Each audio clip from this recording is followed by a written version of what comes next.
Just moderating.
You are the engine of the global climate action agenda.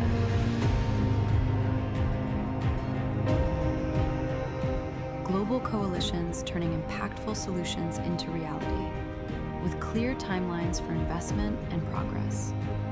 We need regional leaders, businesses, communities, and cities to join us. We must mobilize the finance necessary to turn these plans into reality.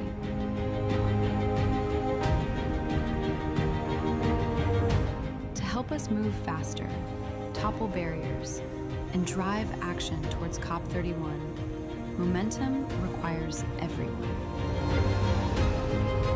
Our plans cannot wait. For our children, our planet, and our shared prosperity. Let's work together.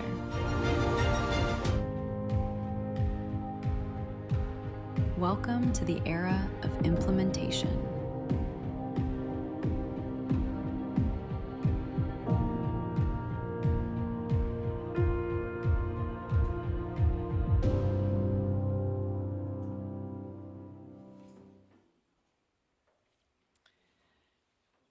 Okay, good morning everyone again, and welcome to this implementation lab on climate resilient water system and participatory governance. My name is Emmanuel Pinault. I'm the Director of Action Agenda Delivery for the Climate Champions team. And I have the privilege of welcoming you to this lively discussion.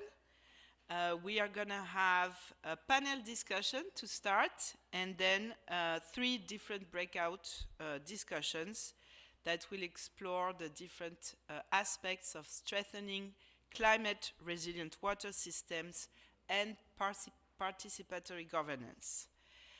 But to set the scene for our discussion and get inputs from the room, we're going to do a first interactive activity, a pulse check.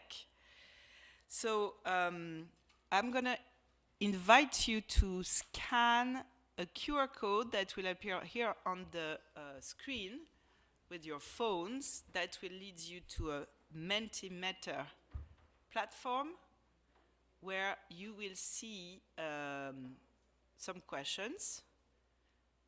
If requested, you can see an entry code here below, but I don't think you need it. So we're going to start with the first question. What is the biggest threat to water security in your context? What is the biggest threat to water security in your context?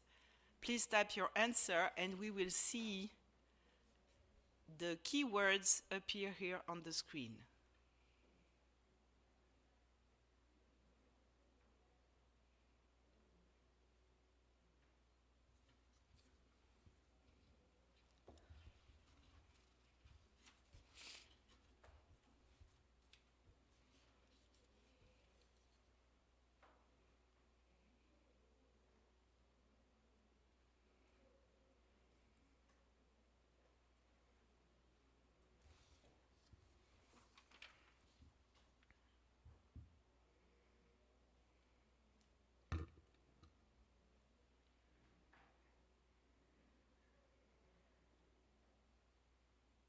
Okay, so we have a big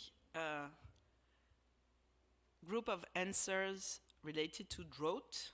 You can see here it appears in big letters, means several people have written that. And then several types of water contamination and pollution, things related to hazards, volatility, unevenness, floods,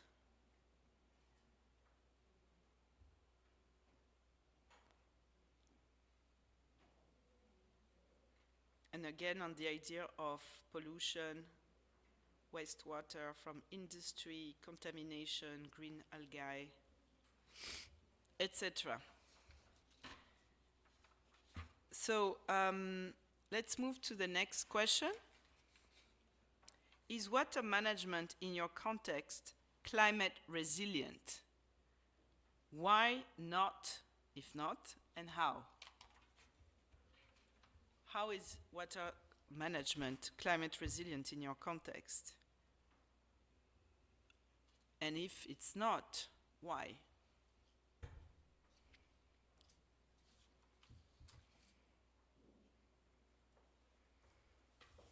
That's not an easy question to answer. Not yet. Focus on availability.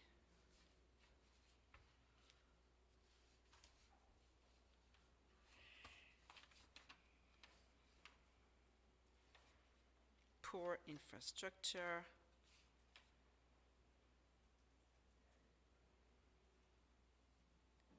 Lack of adaptability, not inclusive.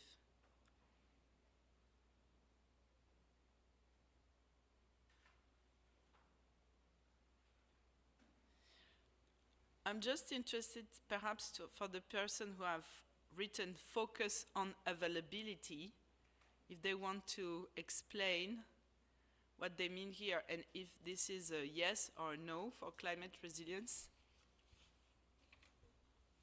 Do you want to take the floor? Just explain your point? No? Okay. Never mind. If you don't want, there's no obligation. So the third question, and I think here, sorry, before we move to the third question, the very big focus or area around inclusivity or lack of inclusivity as I suppose, an explanation of non-being water resilient, climate resilient. And the third question is, who is in charge of water management in your context? And why does not currently, who does not currently get a say in water management, but should? Oh, looks like a follow-up question to our point on inclusion.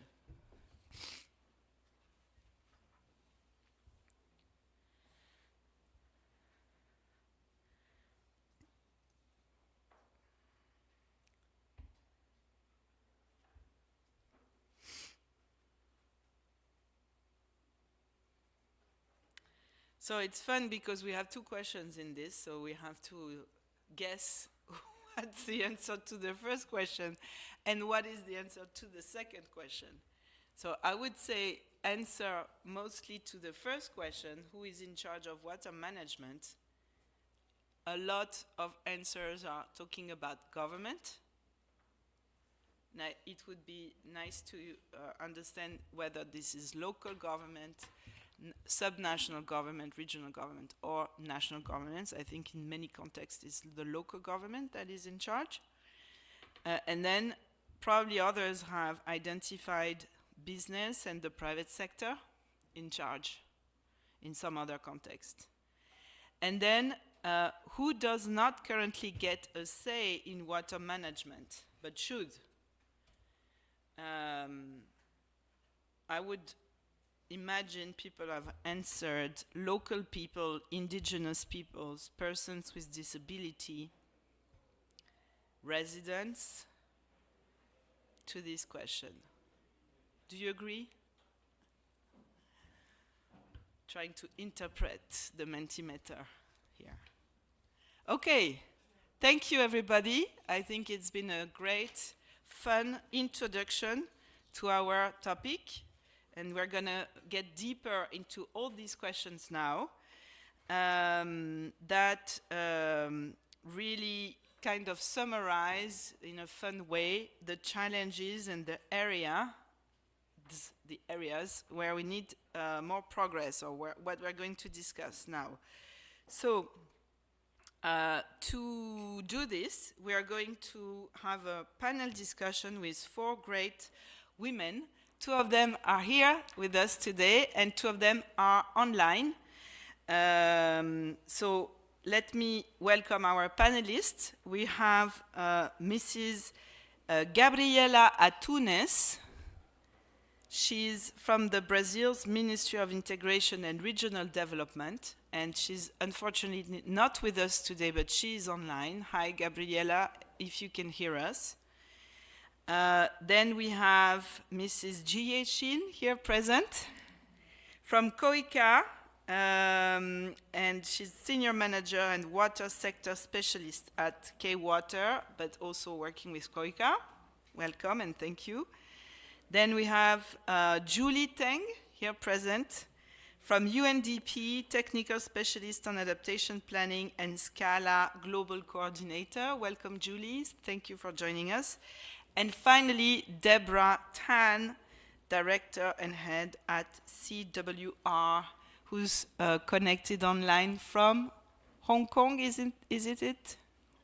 Yeah, okay, thank you, Deborah. Hi, it's nice to see you. We can see you online. So, we are going to start with someone who's going to speak more of the policy and national perspective.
project pipelines.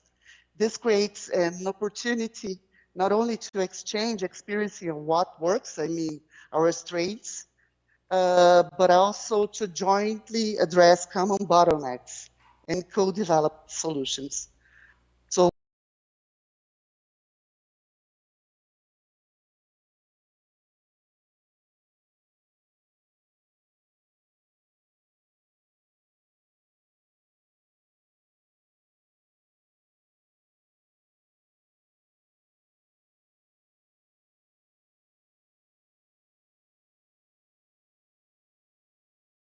what already exists.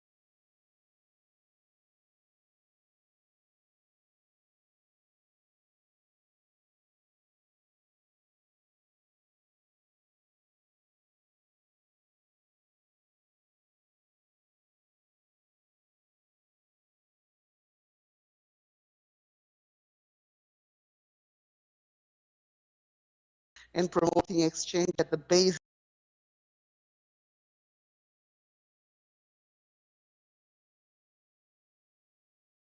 To see some of you here in Brazil, hopefully.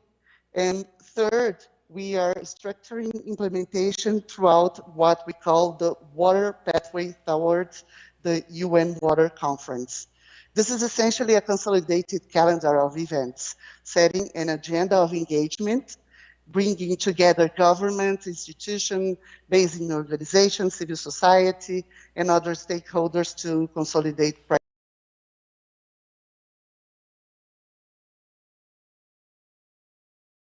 in Brazil. The water pathway, as we call it, aligns national efforts with key global milestones, including the UNFCCC processes, the high-level political forum, which will review the progress on SDG 6, and the UN Water Conference in December. So the aim is to ensure that national contributions both inform and are informed by global agendas. And fourth, we are actively working on cooperation and financing. We are already engaging with multilateral and by existing instruments that can support implementation. The focus is really on moving fast and building on what already exists. That the acceleration plan is an open platform. We are inviting all of you to join us, to share experience, co-develop solutions, and scale what works. That's it. Thank you very much. Thank you so much.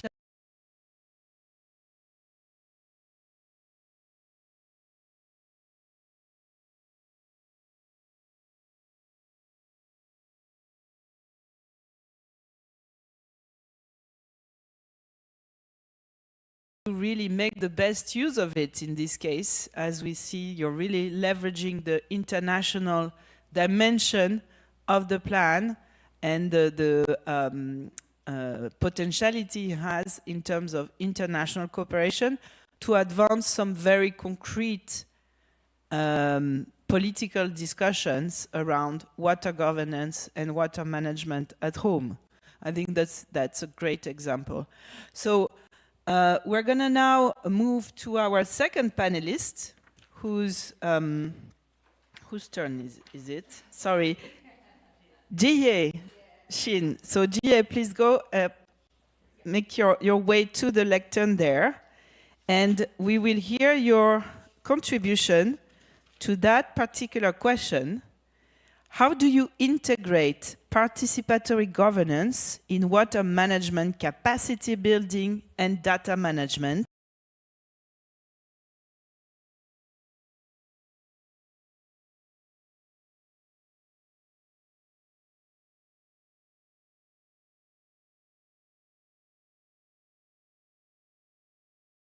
To speak, to have this opportunity to speak here with you today. And as you introduced, I mean, my background is more like engineering and projects. So I worked at the K-Water on the kind of international technical assistance and the global capacity building projects. And now on secondment to COICA as a water sector specialist and working on the project design for the climate adaptation experience, I would answer to the question with 3 points.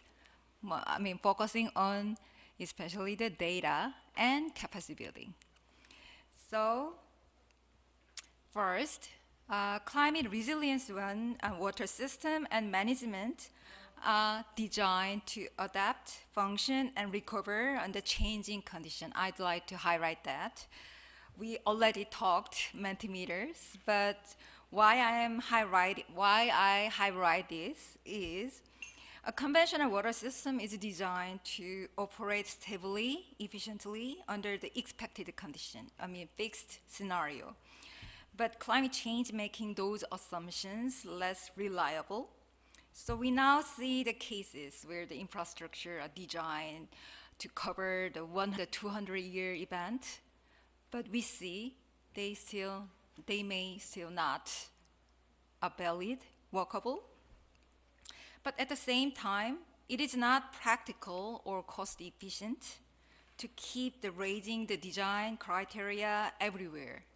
So, in that sense, I think the climate resilience water system or management should be adaptive rather than stronger. So that's why I highlight this feature. That also shift the performance focus towards, from previously we focused on the similar formula indicator like coverage, supply, volume, etc., or the water quality compliance. But now we focus on indicators like early warning read time, service continuity, and recovery time. And then the second point that I like to make is a climate resilient water governance has to manage more direct and unavoidable trade-off. So climate resilience requires adaptation, then adaptation requires adjustment. So as a climate stress reduces the system's buffer, so unfortunately those adjustments affects users more directly and unevenly. So previous keyword, unevenness, that came from me. And participatory governance may make decisions slower and harder, I admit that. But when adjustment becomes unavoidable, then I think the real question is not how to make the decision easier. I think that it should be how to make it durable or happen in practice. So I saw this in my project experience with the National Water Resources Board in the Philippines, where they had to make difficult decisions about how to allocate limited water resources among competing uses under climate stress. So for me, the participatory governance does not mean that everybody agree. I think that's impossible. So it means more difficult choices are made openly, and also those affected groups can question them. I believe that way the decisions are more likely durable on the ground. So third is a final point, data capacity. So I'd like to make a highlight. The data and capacity are what turn this participatory governance into real decisions. So my takeaway from the project that I have worked on was that participatory governance only works when the data is integrated and used, and also with the capacity to use it for action. For example, in a project on integrated water resources management, capacity building in the Philippines, NEDA, the Philippines Development Planning Agency, highlighted the need for the integrated data for their investment or the operational decisions. But not just because data was absent, but because it was fragmented across the agencies and the fields. So one agency may hold weather data, in Philippines, PAGASA, and another infrastructure specification or the operational data such as reservoir, water level, etc. And another has hold investment priorities and the budget issues. So in that situation, the joint decision becomes harder. So I see this is not just the one single project or the one single issue in a country. The World Bank's review of the 157 active water project as of the 2025, their survey found that only 41 projects have data elements like a SCADA or the GIS upgrades, and also very few went beyond to more integrated data infrastructure and governance. So even when the data is integrated, the next question remains whether we can actually use it to decide what to do, when to act, and who will do. So I think that this is where the capacity building becomes critical. For me, capacity building, I really want to highlight this point. From my experience, capacity building is not just about the training. I think it should have a three dimensions: institutional, operational, and human. Simply, it is about the who decided, who acts, and whether people have an ownership and motivation to keep the system working. I saw this clearly in the Uzbekistan project of mine, where the national water utility, the Uzusubutaminote, their management wanted the capacity building, not just for the technical training or academical knowledges, but as a way to strengthen ownership, work ethics, and institutional commitments. So, someone may says, we have an AI and digital tool. It's a little another story, but I really want to make it this. There is a growing expectation that we may no longer need this tedious, messy governance or decision-making process. So AI and digital tool will eventually make these difficult decisions for us, and even by themselves implement them on the ground. But I think the questions of acceptability and responsibility still remain. So I think the final decisions is still human and political. So in this sense, I think the data and capacity are central to run the climate resilient water governance work on the ground. So let me finish my speech here. Thank you. Thank you, Jihye. I think you said something really central to any type of UN discussion when you were talking about the trade-off between making an easy decision versus making a durable decision. Everybody who's in the UN space, I think, relates to this very well, beyond the discussion around water in general. But thank you very much for your points. Very good one, and also how you describe capacity building. I've taken notes, and I think we will all use these three dimensions in the future. I will turn to you, Julie, for the next question. So go to the lectern and tell us, from your experience supporting adaptation planning through UNDP and the SCALA program, what are viable financing mechanisms to strengthen climate resilience water management and participatory governance? Thank you very much. So I'm the second person with a French accent you will hear today. As Emma mentioned, I'm a technical specialist at UNDP. I've been working at UNDP for about 15 years in developing countries in Africa, and I have a global role now based in Thailand. So I've been working a lot across Asia and Africa. And I've been mostly focusing on the national adaptation plans, which you have probably heard about this week and before. And it's really my pleasure to be here today because I can see it's a different audience from the one that I usually meet at the climate, at the Conference of Parties and the usual very intergovernmental processes. So thank you for listening to me today. First, I wanted to mention that water is one of the most prioritized countries, sectors in countries' national adaptation plans. And that's because it's really recognized as central to their livelihoods, health, and the economies of countries and their survival. But to be able to finance water, we also need to look at different sources of finance beyond public finance. Water is also one of the 7 thematic targets of the Global Goal on Adaptation, and that also shows the high level of priorities that countries have put on water. The next slide, please. So my presentation will be focusing on how UNDP has been gradually trying to find different sources of finance to be able to finance sustainable and climate resilient water management.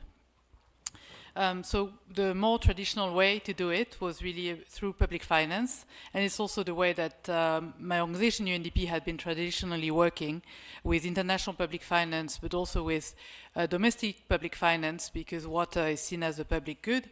But gradually we have seen as well that a lot of countries have privatized their water services, so the role of the private sector has increasingly been important, and it's also important to also involve them in climate resilient water management and the delivery of climate resilient water services. And we're also looking at different sources of finance and different mechanisms to make financing of sustainable water services and provision and water management more sustainable.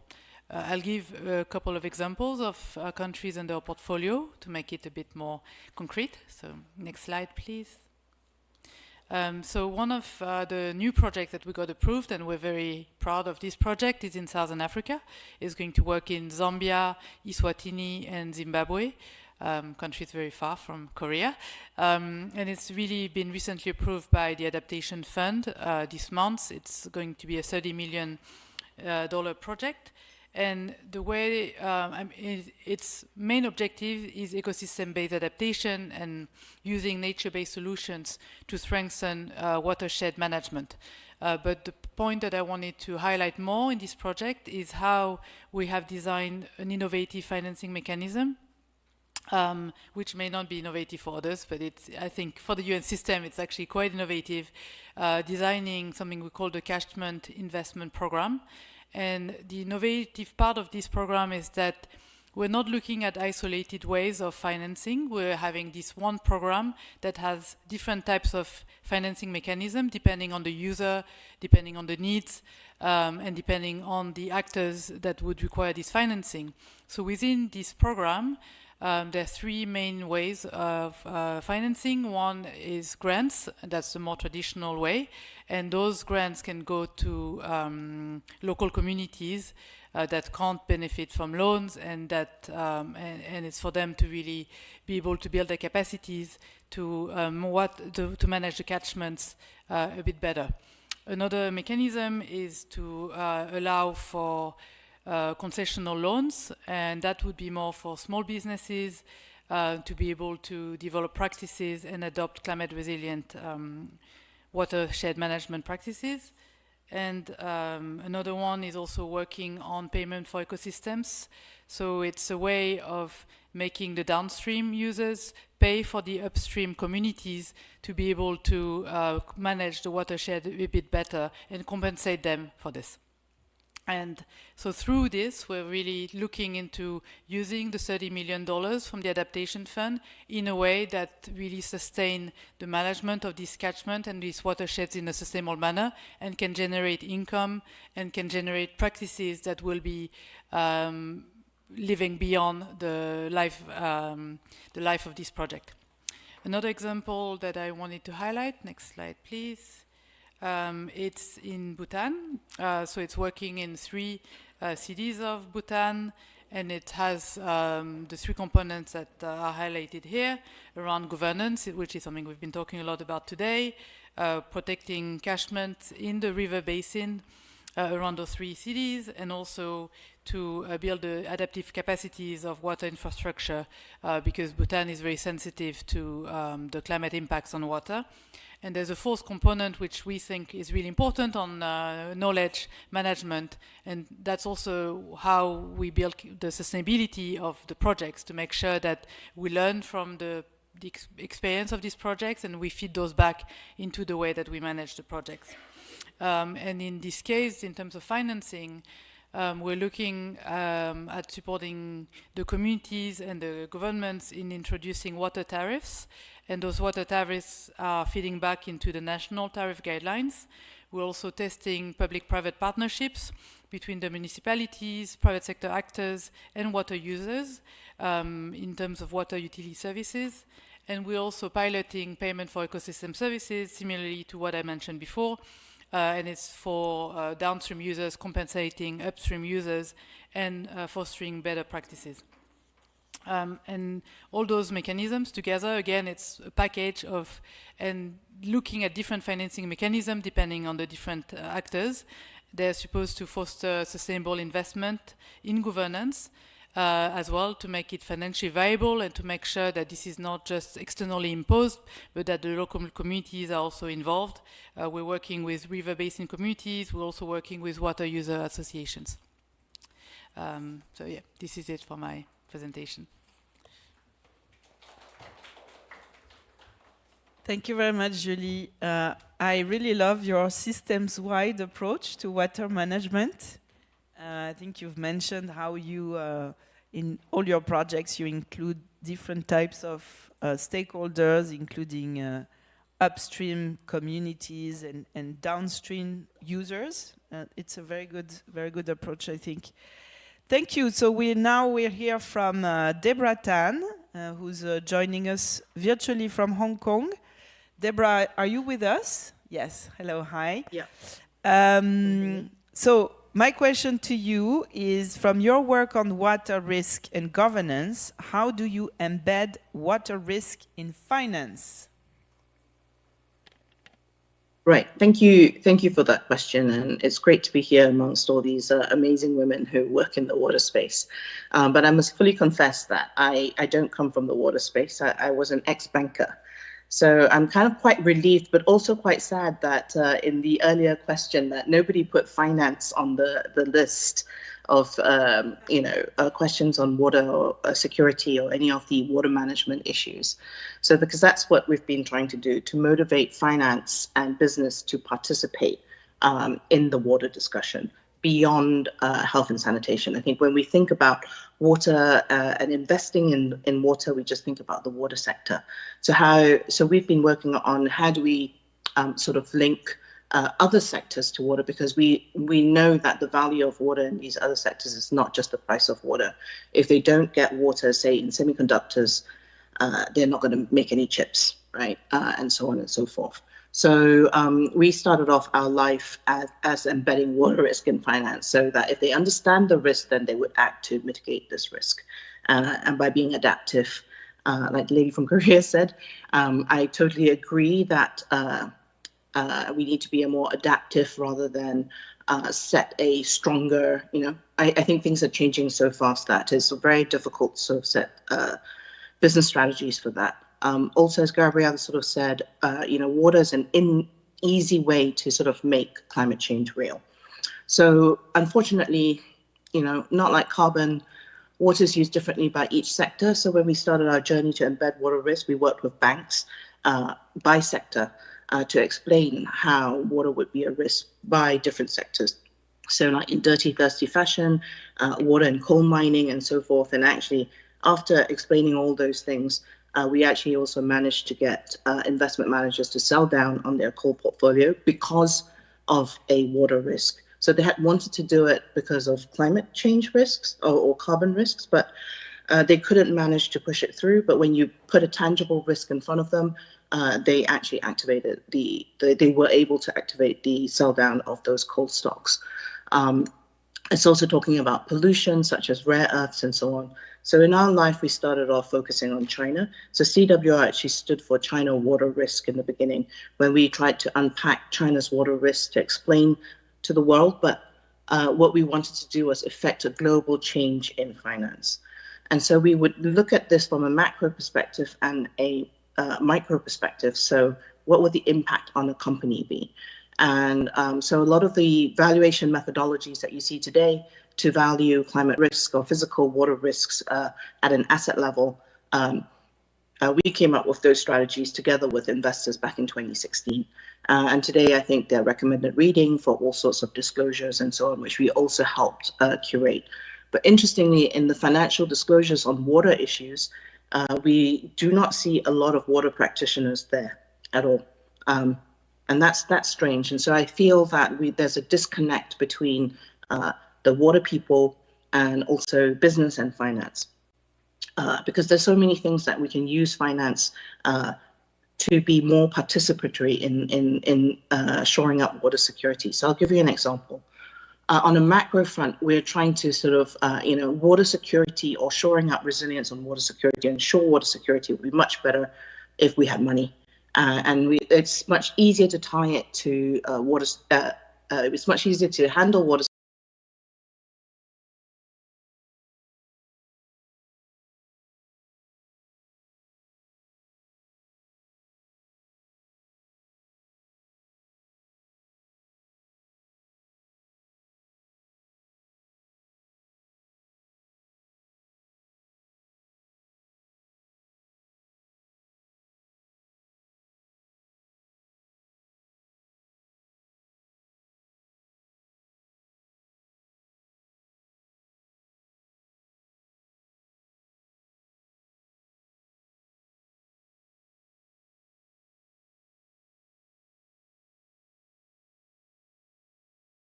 really been done before, and most of the rivers in Asia are in China or start in China.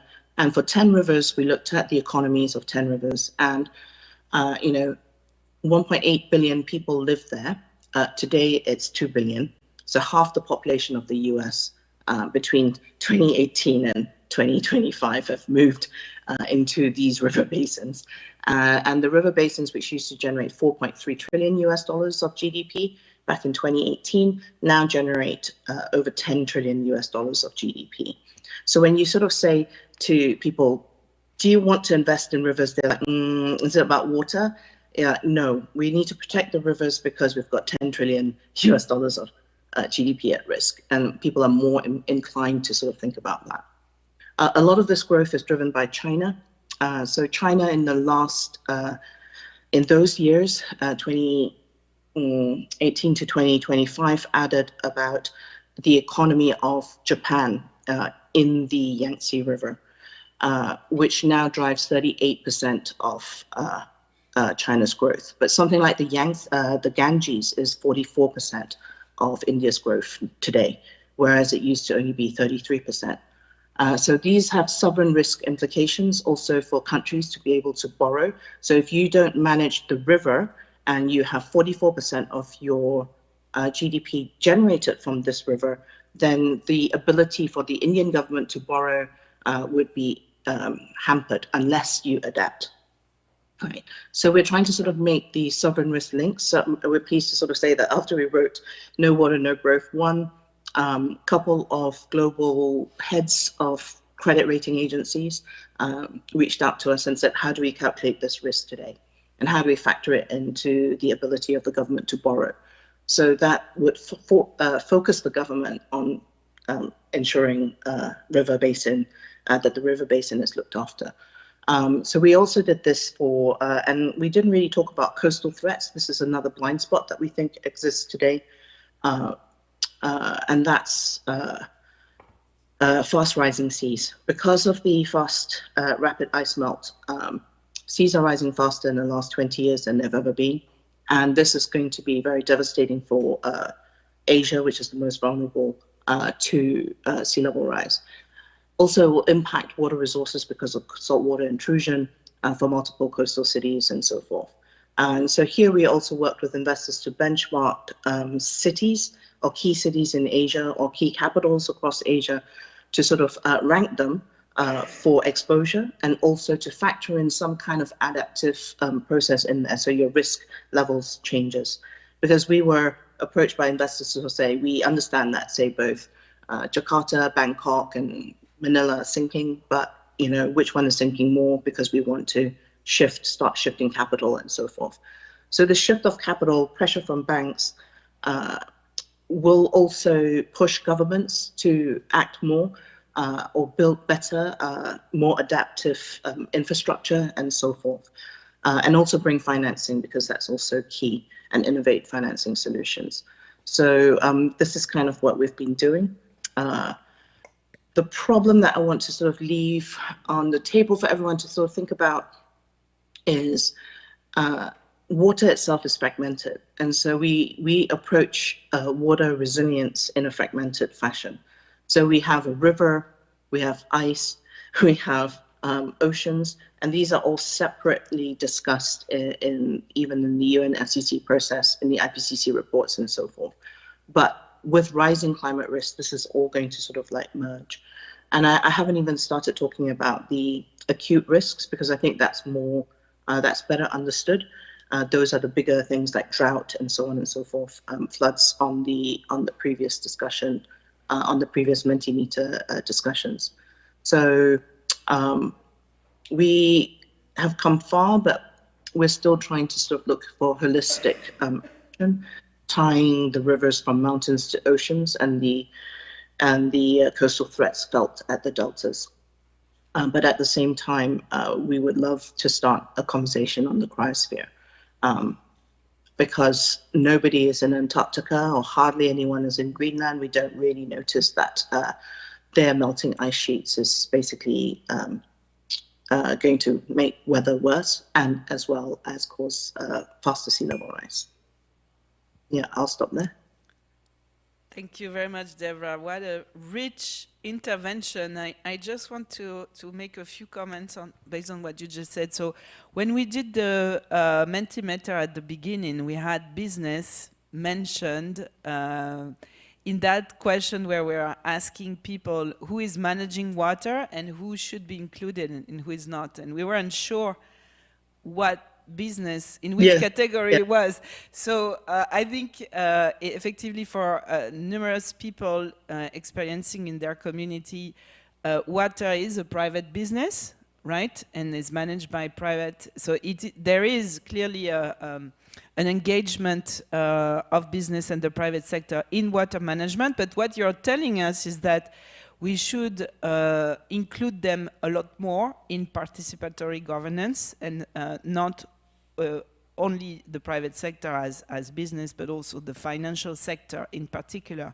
So I think that's a very interesting clarification that you made to our initial points. And I was just struck by your example about China adding, can you repeat that? China adding the equivalent of Japan GDP in 10 years around the Yangtze River?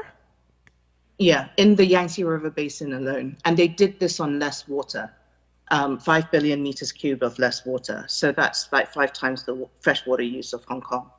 So in action, China, since it's implemented strict water management policies, so it's possible, and I can't run through all of those, but I'm happy to have a separate discussion on that.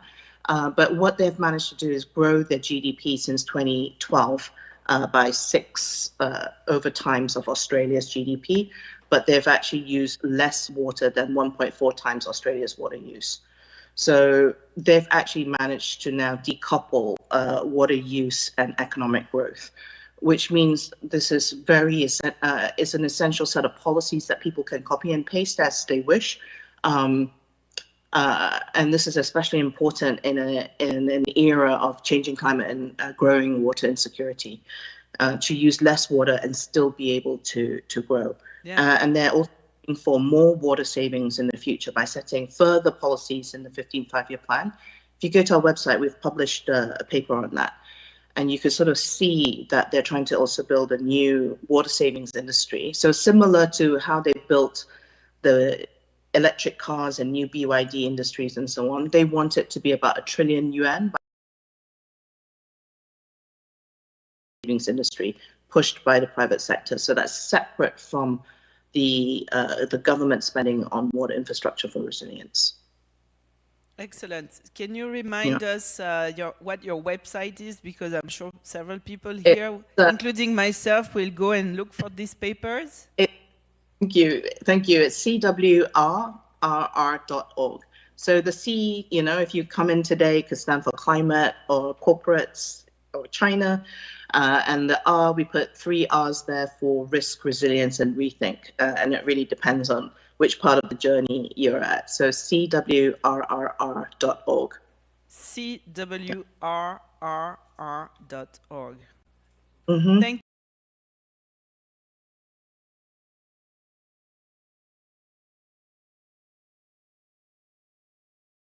Of water management and not looking at it from only a consumption perspective, but also and looking at the different phases of the water cycle, therefore connecting mountains with ocean and rivers in the middle. For me, it's a good segue to actually remind everybody how water is included in the Global Climate Action Agenda. We currently have an activation group dedicated to water management in Axis 4 of the Global Climate Action Agenda that is aiming at making cities, water and infrastructure resilient.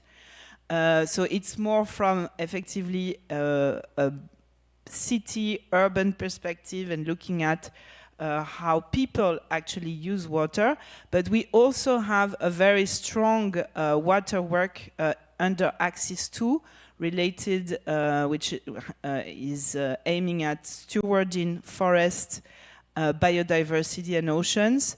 So it is by nature a cross-cutting discussion, and the action agenda is treating it this way, and I'm sure a lot of you are.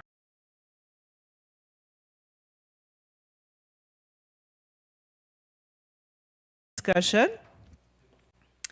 I don't see Maria Clara in the room because she's supposed to be one of the moderators, so maybe we can try to locate her.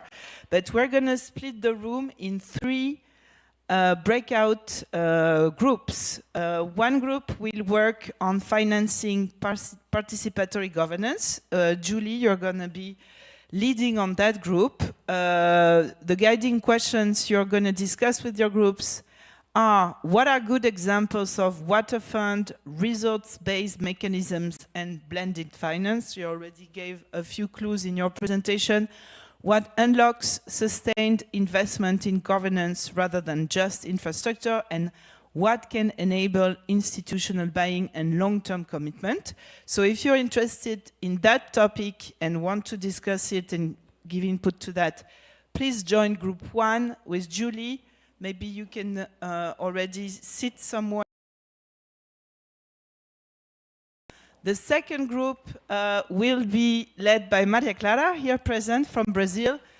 It's going to be about policy, regulation, and local delivery, with questions around legal and institutional frameworks allowing communities to meaningfully co-manage water resources and enabling factors to decentralization.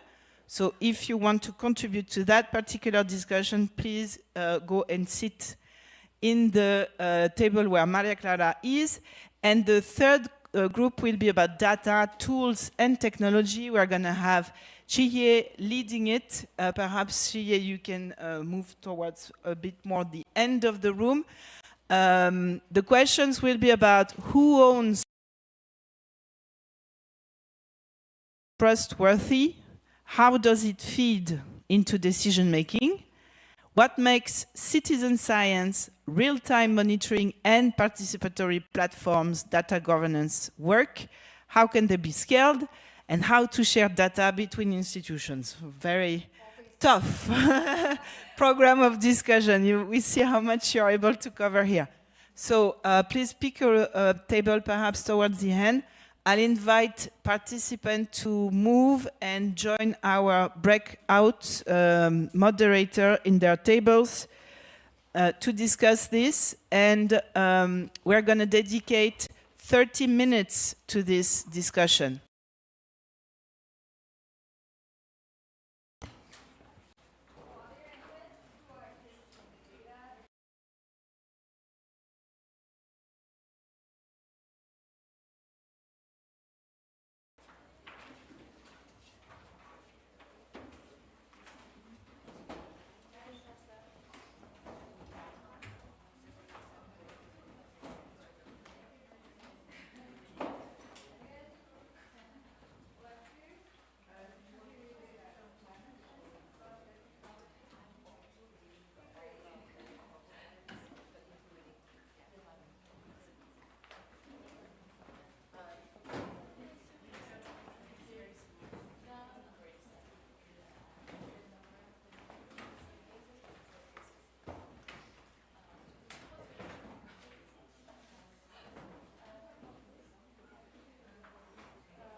Sorry, I forgot to mention after at the end, we're going to invite the breakout moderator or a spokesperson from the group, if you want to designate someone else, to share results of the discussion with the plenary. So you need to organize for that. Thank you.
Okay, we're gonna have 2 more minutes for discussion, and then we come back to the plenary.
Okay, let's conclude the breakout discussions. I'm going to invite the moderators to share. So we can stay in the groups, that's fine. But we're gonna hear back from the groups now to everybody. So who wants to share first? Results of your discussions, answer to the questions. Jie, you want to do? Go ahead. You can go at the lectern or come here, as you prefer.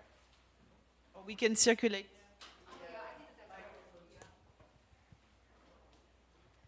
Thank you, Emma. Okay. But it's weird because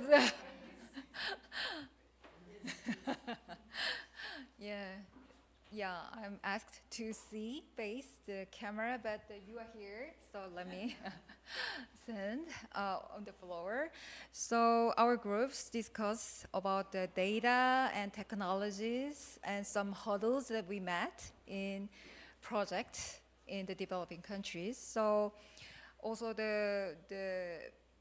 my colleagues joining in these groups gave me a very valuable reflection based on their expertise and also experience. So basically, we agree that the mentioned the tedious and then really difficulty to collect the data. That's all, I think they all agree with that, especially in the developing countries.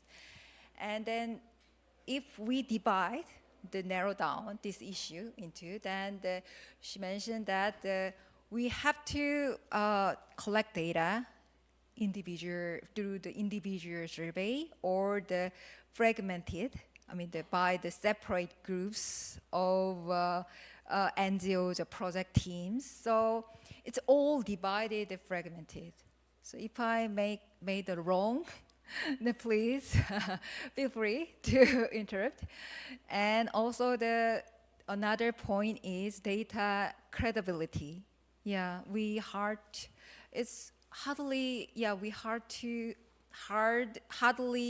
expect credential in the data we are able to achieve in the developing countries. That's also the one concern. And also we mentioned that it's related to the credibility of the data collection, but also the national systems and then ground scale. So the governments of developing countries, they offer some data, but still we are skeptical because when we go to the ground level, then the data that we collected through the individual interview or investigations are not matched with the national schemes. So that's also one thing. And also another interesting point was that, it is believed that the participatory monitoring and collections will be more reliable and then desirable. But what my